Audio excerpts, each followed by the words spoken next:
नमस्कार बच्चों, मैं सुनीता सक्सेना। मैं कक्षा 10 हिंदी विषय आप लोगों को पढ़ाऊंगी। और आप लोगों को पता होगा कि एनसीईआरटी का सिलेबस आप लोगों को फॉलो करना है, चाहे वो आरबीएसई हो चाहे सीबीएसई हो। ओके, दोनों में ही एनसीईआरटी का सिलेबस है। और ये भी बता दूं कि हमारी 2 पुस्तकें लगी हैं, एक तो है क्षितिज और दूसरी है कृतिका।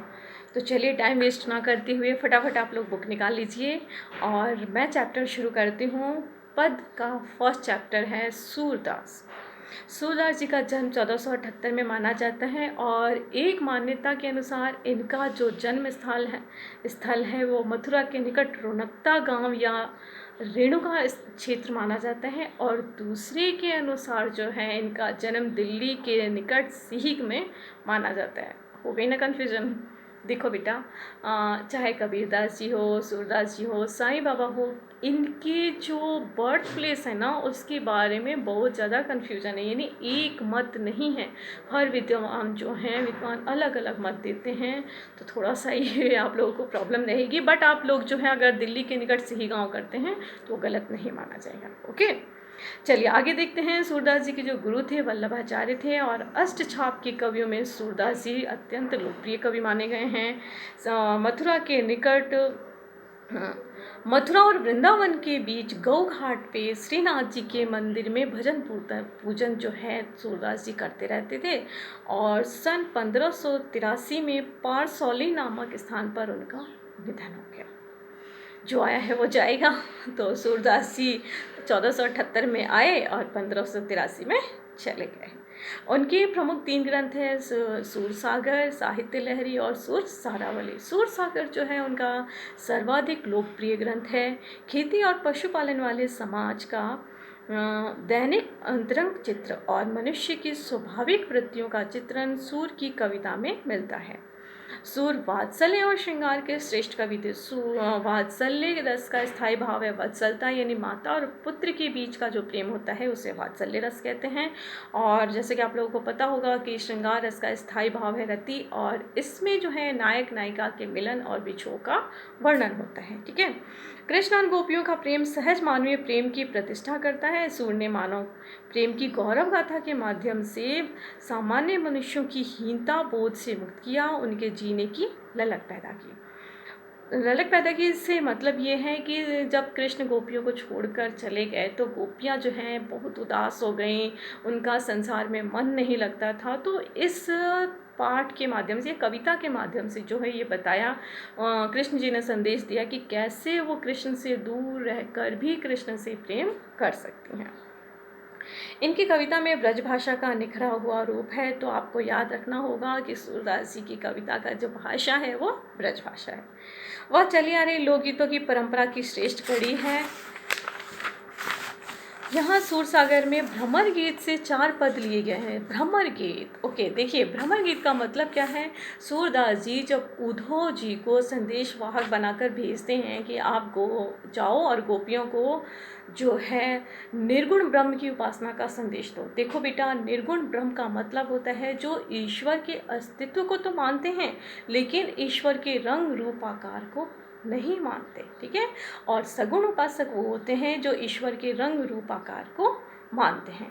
अब भ्रमर गीत नाम कैसे पड़ा इसका? जब उद्धव जी संदेश देने आए गोपियों को और जिस वक्त वो बगीचे में संदेश दे रहे थे उस समय ऐसा कहा जाता है कि एक भंवरा गूंजने लगा और उस भंवरे के गूंजने की वजह से इसका नाम जो है भ्रमर गीत पड़ा।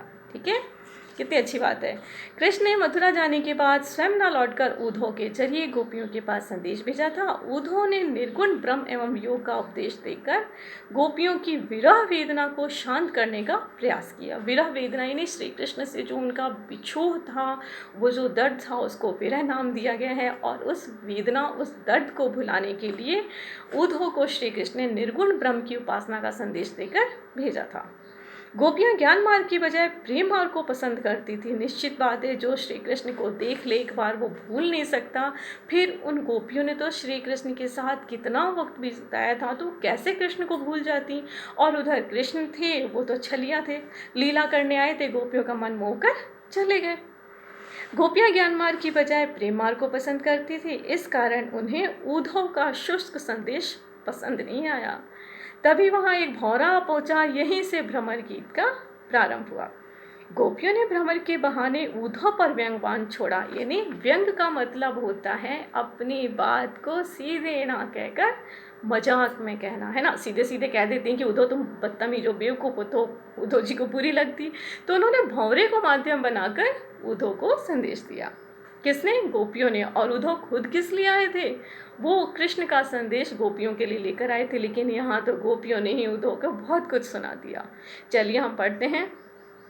गोपियों की शिकायत वाजिब लगती है कि उद्धव कभी स्नेह के धागे से बंधे होते तो वे विरह की वेदना का अनुभूत अवश्य कर पाते, यानी अगर उन्हें श्री कृष्ण से सच में प्रेम होता। ये गोपियों का मानना है कि अगर उद्धव को कृष्ण से प्रेम होता तो कृष्ण के बिछोह का दर्द वो समझ पाते। दूसरे पद में गोपियों की यह स्वीकारोक्ति की स्वीकार करती हैं कि उनके मन की अभिलाषाएं मन में ही रह गई, मन की बात मन में ही रह गई। कृष्ण के प्रति उनके प्रेम की गहराई को अभिव्यक्त करती है। तीसरे पद में भी उद्धव की योग साधना को कड़वी ककड़ी जैसा बताकर अपने एकनिष्ठ प्रेम के में दृढ़ विश्वास प्रकट करती हैं। चौथे पद में उद्धव को ताना मारती हैं कि कृष्ण ने अब राजनीति पढ़ ली है, राजनीति आप सब अच्छी तरह समझते हो। अंत में गोपियों द्वारा उद्धव को राजधर्म, प्रजा का हित याद दिलाया जाना सूरदास की लोक धर्मिता का को दर्शाता है। चलिए हम टाइम वेस्ट ना करते हुए अपना चैप्टर पढ़ते हैं। उद्धव तुम तो हो अति बड़भागी। गोपियाँ जो हैं वो उद्धव जी को संकेत करते हुए कहती हैं कि हे उद्धव तू सचमुच बड़े भाग्यशाली हो। इसमें व्यंग है, वो कहना तो ये चाह रही हैं कि हे उद्धव तुम बड़े फूटी किस्मत वाले हो, है ना। अपन नॉर्मली बोल देते ना, अरे तू तो फूटी किस्मत का है। तो यही चीज़ जो गोपियाँ हैं वो उद्धव को डायरेक्ट नहीं बोल रही, वो कहती हैं, व्यंग करती हुई गोपियाँ कहती है उद्धव तुम तो बड़े किस्मत वाले हो। अपरस रहत स्नेह तगाते नाहिन मन अनुरागी। तुम हमेशा कृष्ण के पास रहे लेकिन फिर भी तुम्हारे मन में नाहिन मन अनुरागी, लेकिन फिर भी तुम्हारे मन में जो है बिल्कुल भी अनुराग उत्पन्न नहीं हुआ। नाहिन तद्भव शब्द है और अनुरागी ने तुम्हारे मन में प्रेम उत्पन्न नहीं हुआ। गोपियाँ ऐसा क्यों कह रही हैं? क्योंकि उद्धव जो है निर्गुण ब्रह्म की उपासना का संदेश लेकर आए हैं। अब ये बात गोपी जिसने श्री कृष्ण के साथ जिसने समय गुजारा हो, उनको देखा हो, उनको महसूस किया हो, वो कैसे निर्गुण ब्रह्म को अपना लेती। इसलिए गोपियाँ कहती हैं कि तुम बड़े किस्मत वाले हो कि कृष्ण के साथ रहकर भी तुम्हारे अंदर प्रेम का प्रभाव नहीं पड़ा। पुरैनी पात रहत जल भीतर तारस देह न दागी। जिस तरह की पुरैनी पात, जिस तरह की कमल का पत्ता जो है जल के भीतर रहता है, कमल के साथ कमल गट्टा वो तैरता रहता है ना, देखा होगा आप लोगों ने। लेकिन जल के अंदर रहकर भी उसके ऊपर जल की बूंद नहीं आती, क्योंकि वो पानी की उसके ऊपर है तो डूब जाएगा, तो हमेशा ऊपर ही ऊपर तैरता रहता है। तो जिस तरह की कमल का वो पत्ता जल में रहकर भी जल की बूंद उसके ऊपर नहीं आती, है ना, तारस देना तागी, उसके ऊपर पानी की बूंद नहीं पड़ती, ठीक उसी तरह कृष्ण के समीप रहकर भी तुम्हारे मन में कृष्ण के प्रति जो हमारे मन में प्रेम है, स्नेह है, वो तुम्हारे मन में उत्पन्न नहीं हुआ। देखिए बेटा, पुरैनी पात पा और प की आवृत्ति हो रही है, इसमें अनुप्रास अलंकार है। आप चाहें तो साथ के साथ लिखते जाइए। ज्यों जल माह तेल की गागरी बूंद न ताको लागी। जिस तरह से तेल से भरी हुई मटकी को हम अगर नदी में जल में डालें तो वो डूबेगी नहीं, वो जल के ऊपर तैरती चली जाएगी, उसके ऊपर जल की बूंद नहीं आएगी। किसमें? गागर में। और ये सारे उदाहरण गोपियाँ किस लिए दे रही हैं? वो उद्धव को दे रही हैं, और इसलिए दे रही हैं कि वो कहना चाह रही हैं कि हे उद्धव, तुम कृष्ण के पास रहते हो, उनके साथ उठते बैठते हो, फिर भी तुम्हारे मन में कृष्ण के लिए वो प्रेम नहीं है जो हम महसूस करते हैं। प्रीति नदी में पाँव न बोरियो, दृष्टि न रूप परागी। तुमने प्रीत की नदी में पैर भी नहीं डुबोया। प्रीति नदी, नदी प्रीति है कि प्रीति नदी है? ठीक है, प्रीति यानी प्रेम। तो प्रीति नदी है, प्रेम रूपी नदी है कि नदी रूपी प्रेम है, इसमें संशय है ना, पता नहीं चल रहा ना, इसलिए यहाँ पर रूपक अलंकार है। ठीक है, जहाँ विशेषण और विशेष्य का संबंध स्पष्ट रूप से दिखाई ना दे, वहाँ पर जो है रूपक अलंकार होता है। तो प्रीति नदी में पाँव न बोरियों दृष्टि न रूप परागी, गोपियाँ कहती हैं कि तुम हमेशा श्री कृष्ण के पास रहे, लेकिन फिर भी तुम पर कृष्ण का कोई इतना प्रभाव नहीं पड़ा जितना कि हम पर पड़ा है। आगे गोपियाँ कहती हैं कि प्रेम, तुम कभी प्रेम के पास तक नहीं फटके, अर्थात तुमने कभी जो है ना श्री कृष्ण से वो स्नेह नहीं किया जो हमने किया है। जैसे कि अगर तुम कृष्ण को समझती, उनके आसपास रहती हो, उनके प्रेम को समझती, तो कभी तुम हमें निर्गुण उपासना की बात नहीं करते हमारे सामने। सूरदास अबला हम भोरी गुर चाटी ज्यों पागी, सूरदास जी कहते हैं कि हम तो भोली भाली उस चींटी के समान हैं जो गुड़ के आसपास ही मंडराती रहती हैं। आप लोगों को पता है ना कि जहाँ गुड़ हो वहाँ चींटियाँ बहुत जल्दी आ जाती हैं। क्यों चली आती हैं? उसकी गंध से खींचती हुई चली आती हैं। ठीक उसी तरह गोपियों के लिए कृष्ण तो हैं गुड़ और गोपियाँ हैं चींटी।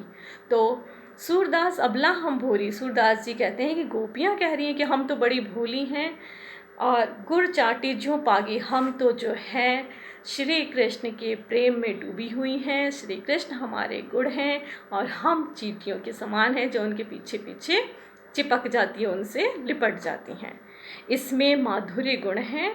ठीक है, अब बेटा देखिए, आज मैं एक ही पद पढ़ाऊँगी। अब आपको जो भी कन्फ्यूज़न है या आप चाहते हैं मैं इसको और अपडेट करूँ, कुछ नया करूँ, तो प्लीज़ आप कमेंट बॉक्स में लिखिए कि आप इसमें और क्या क्लियरिटी चाहते हैं। ठीक है, आज के लिए इतना ही। धन्यवाद।